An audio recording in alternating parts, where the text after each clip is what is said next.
একদিন 7 জন ইয়াহুদি এসে হযরত ওমর রাদিয়াল্লাহু আনহুর সঙ্গে বিতর্ক জুড়ে দেয়।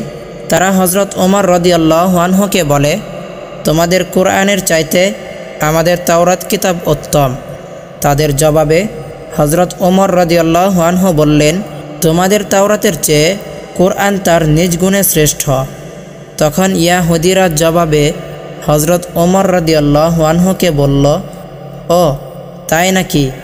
তাহলে ওমর, দেখি তোমাদের কোরআন থেকে এ পৃথিবীর সর্বশ্রেষ্ঠ ঘটনা ইউসুফ আলাইহি ওয়াসাল্লামের কাহিনীটা একটু বর্ণনা করো তো।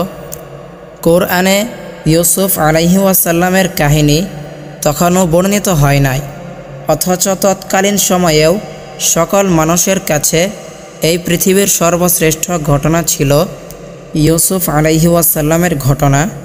এ কথা শুনে হযরত ওমর রাদিয়াল্লাহু আনহু খুবই মনক্ষুণ্ণ হন। আজকের এই ভিডিওতে এই পর্যন্তই। ভিডিওটি ভালো লাগলে অবশ্যই একটি লাইক দিয়ে এই চ্যানেলটিতে যদি নতুন এসে থাকেন তাহলে চ্যানেলটি অবশ্যই সাবস্ক্রাইব করবেন ইনশাআল্লাহ। আসসালামু আলাইকুম ওয়া রাহমাতুল্লাহি ওয়া বারাকাতুহু।